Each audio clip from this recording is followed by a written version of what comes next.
The feeling you can't quite explain. There are moments when you meet someone and nothing is wrong, but something isn't right either. They haven't said anything offensive. They haven't crossed a line. They might even be smiling. And yet, your body tightens, your stomach drops, your shoulders lift without you noticing. Later, you'll replay it in your mind and think, why did I feel like that? Am I being unfair? Am I overthinking? And more often than not, you'll talk yourself out of it. We've been taught to distrust these moments, to override them with logic, to give people the benefit of the doubt, to assume the problem is us. But here's the quiet truth most people were never taught. That feeling didn't come from your thoughts. It came before your thoughts, and that matters. Because your body is not guessing. It's reading before language, before reason, before explanation. Your nervous system is constantly scanning the world for patterns, subtle ones, the kind you don't consciously register but absolutely respond to. A micropause before someone answers, a smile that doesn't reach the eyes, a fraction of a second too much intensity, a tone that doesn't match the words, tiny things, almost invisible. But your system notices. This isn't mystical, it isn't dramatic, and it isn't paranoia, it's ancient intelligence. Long before we had words for manipulation or emotional safety or red flags, humans survived by sensing threat before it became obvious. You didn't need proof. You didn't need evidence. You needed enough information to decide whether to stay or move away. And that information lived in the body. The problem isn't that this ability disappeared. It's that modern life trained us to ignore it. We're encouraged to explain everything away, to rationalize discomfort, to override instinct with politeness, to stay even when something feels off, because we don't want to seem rude, dramatic, or difficult. So when your body reacts, your mind rushes in to smooth it over. They probably didn't mean it. Maybe I'm projecting, I shouldn't judge. But notice this, your body didn't accuse. It didn't label, it didn't attack. It simply registered. And there's a big difference between judgment and perception. Judgment is a story we tell. Perception is information received. When people say things like, I can just feel when someone's energy is off, what they're really describing is a rapid, unconscious reading of microsignals, posture, breath patterns, eye contact timing, subtle inconsistencies between words and behavior. Your conscious mind might miss them. Your nervous system doesn't. This is why you can feel drained after a conversation you can't explain. Why you feel uneasy around someone everyone else seems to like. Why certain spaces exhaust you even when nothing is happening. It's not imagination, it's load. Your system is processing more than your awareness can articulate. And here's the important reframe, especially if you're someone who's been told you're too sensitive. Sensitivity is not fragility. It's resolution, like a high-definition screen that picks up details others don't notice. Some people's nervous systems are tuned to subtlety, not because they're weak, but because life required them to become attentive. If you've lived through stress, unpredictability, emotional complexity, or environments where reading the room mattered, your system learned to notice small changes quickly. It had to. That doesn't mean something is wrong with you. It means your system adapted. In a quieter world, this ability is protective. In a loud, fast, overstimulated world, it can feel overwhelming, especially when you've been taught to doubt it. So today, before we go any further, I want you to hear this clearly. That feeling you get around certain people is not a flaw. It's not anxiety by default. It's not overthinking by nature. And it's not something you need to fix or suppress. It's information. What you do with that information comes later. We're not talking about judging, labeling, or cutting people off impulsively. We're talking about understanding the language your body has always been speaking. Because once you stop fighting that signal, you stop fighting yourself.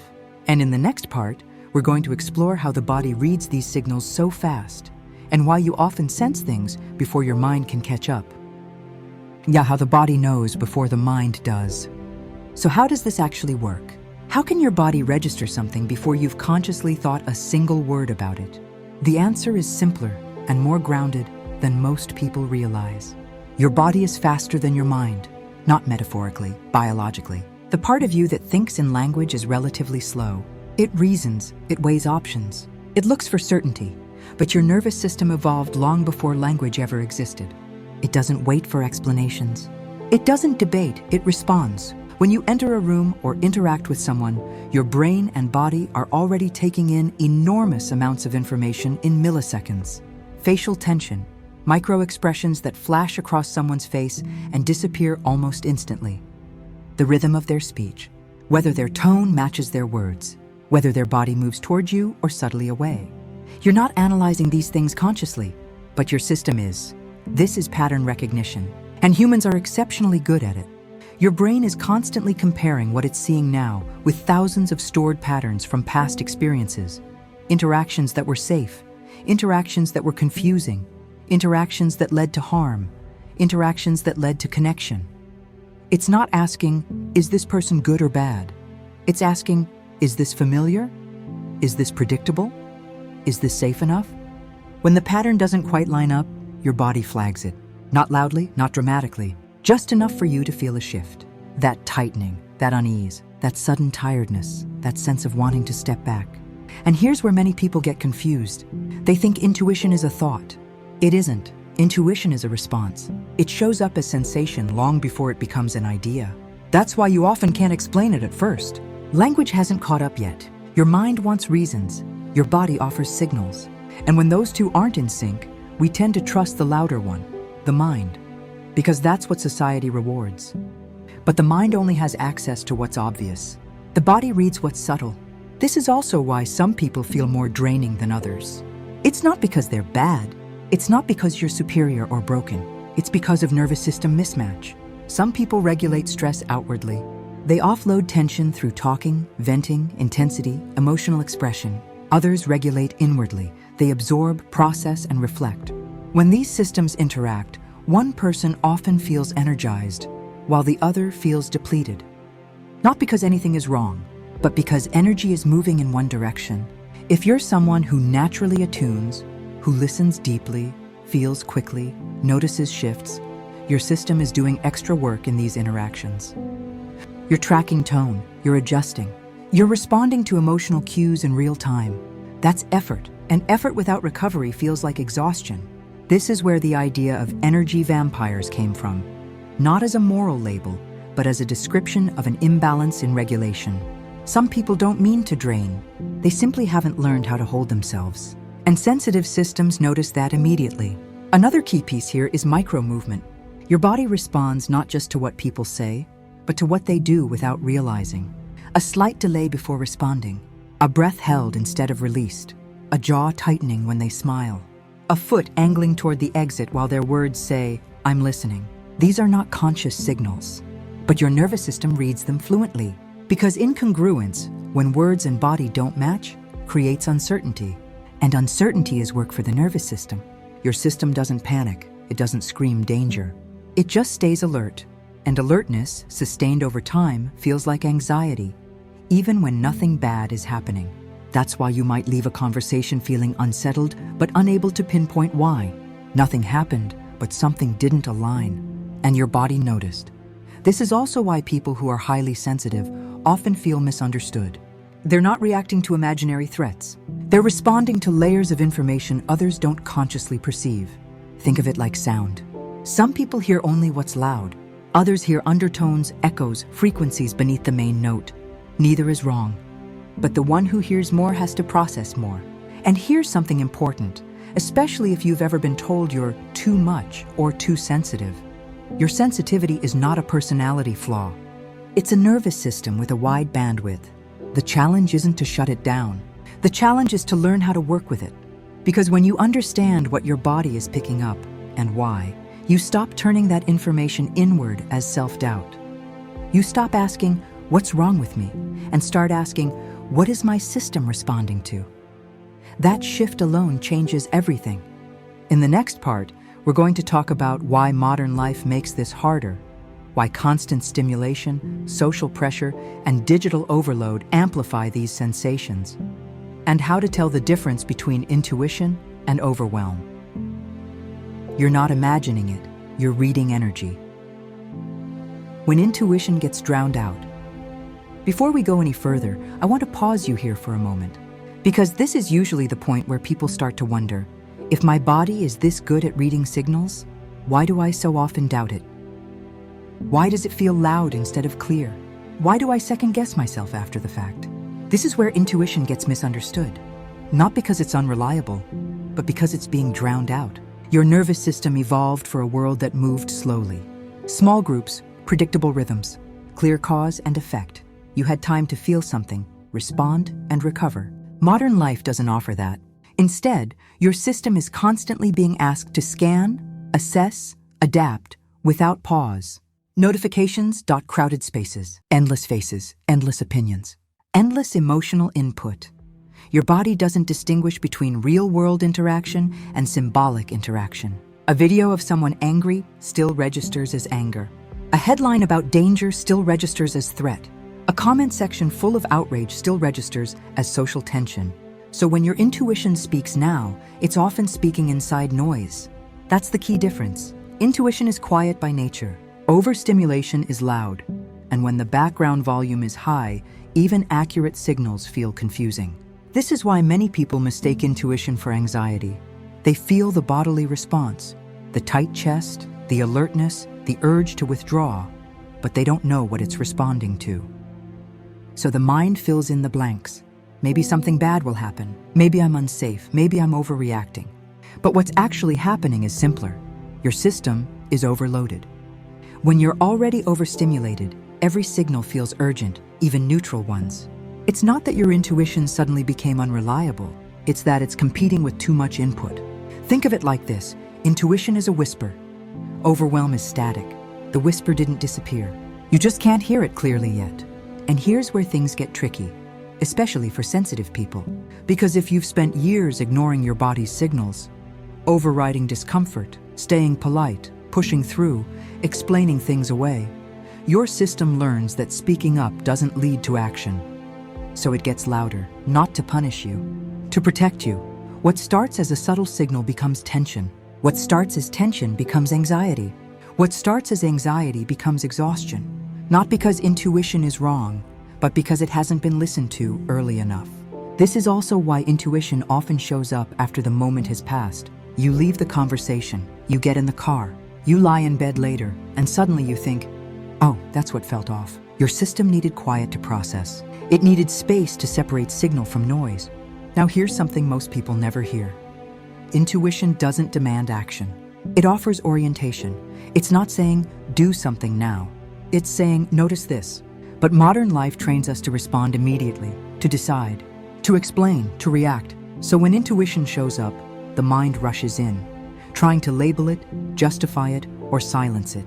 And that's where people lose trust in themselves. They confuse intuition with urgency. They confuse perception with prediction. But intuition isn't about forecasting the future. It's about reading the present accurately, and accuracy requires stillness. This is why sensitive people often feel better alone, not because they dislike others, but because solitude lowers the volume. When the noise drops, the signal sharpens. You don't need to become less sensitive.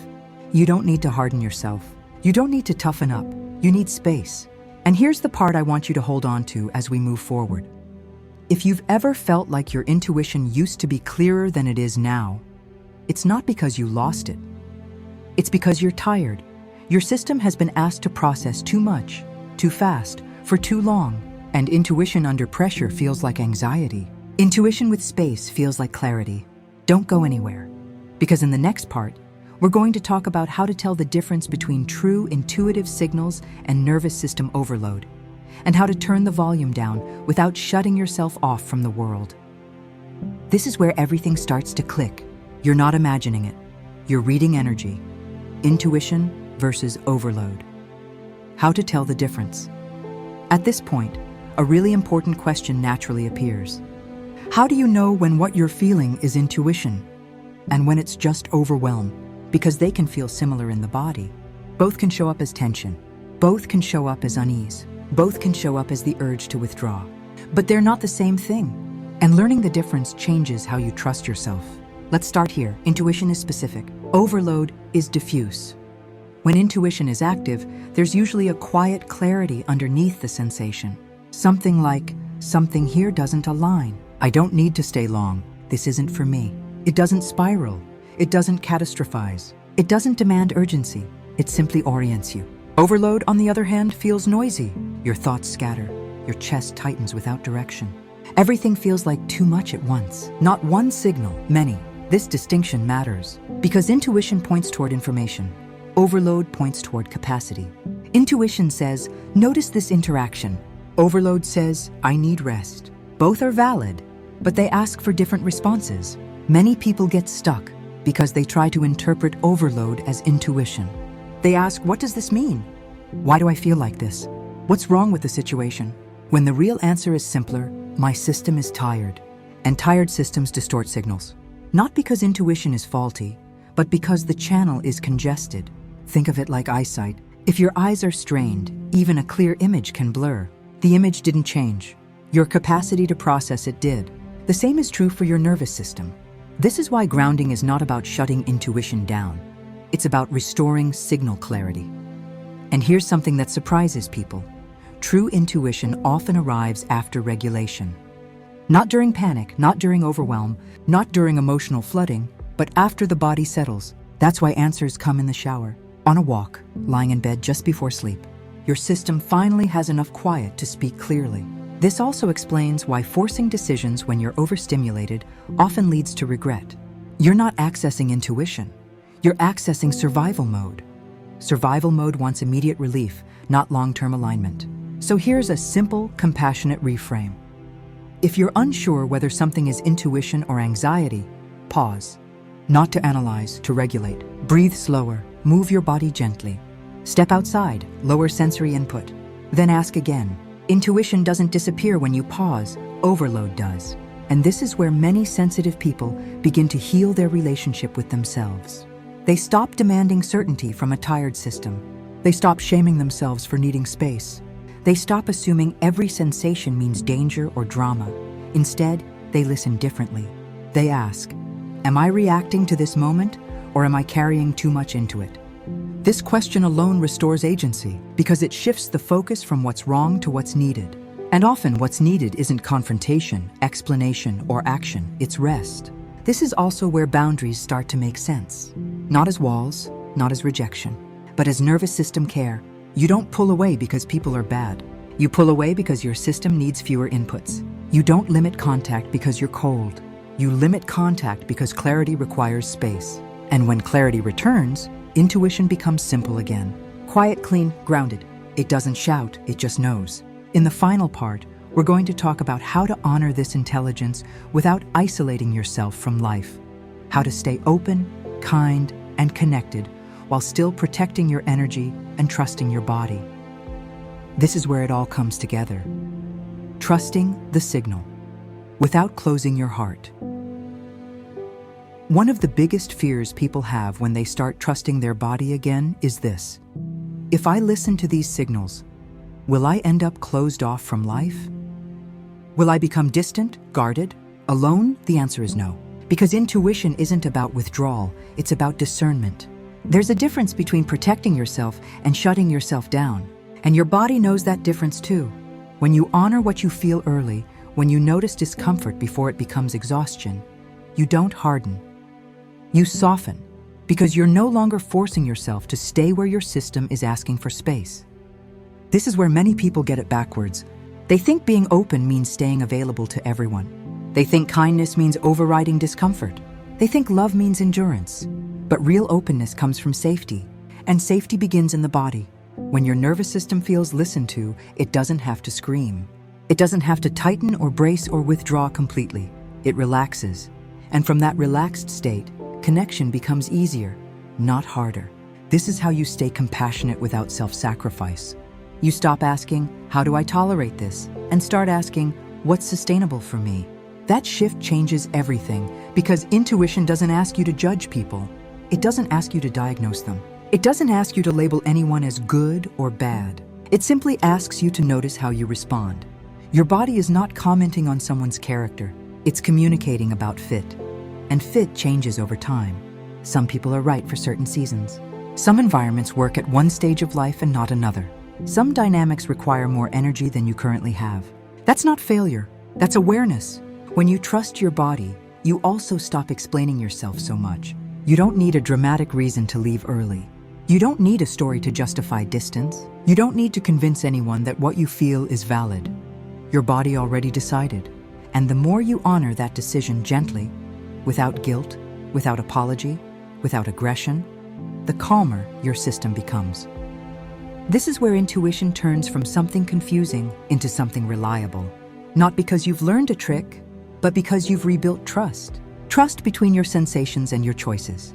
Trust between what you feel and how you respond. Trust between your inner world and your outer life. And here's the quiet truth underneath all of this. You were never broken for feeling deeply. You were never wrong for noticing subtlety. You were never too much for reading the room before others did. You were perceptive in a world that doesn't always slow down enough to value perception. So if you take one thing from this, let it be this. That feeling you get isn't imagination. It's not weakness. It's not anxiety by default. It's information. And when you learn how to listen without panic, how to pause without shutting down, how to honor what you feel without disappearing, you don't lose connection. You gain clarity. If this landed with you, I'd love to hear from you. Leave a comment and tell me, what does your body notice first? And if this kind of grounded human conversation matters to you, like the video, subscribe, and stay. As always, this has been Valkyrie. Thanks for stopping by. Until next time, be kind to yourself and others. Lanterns up.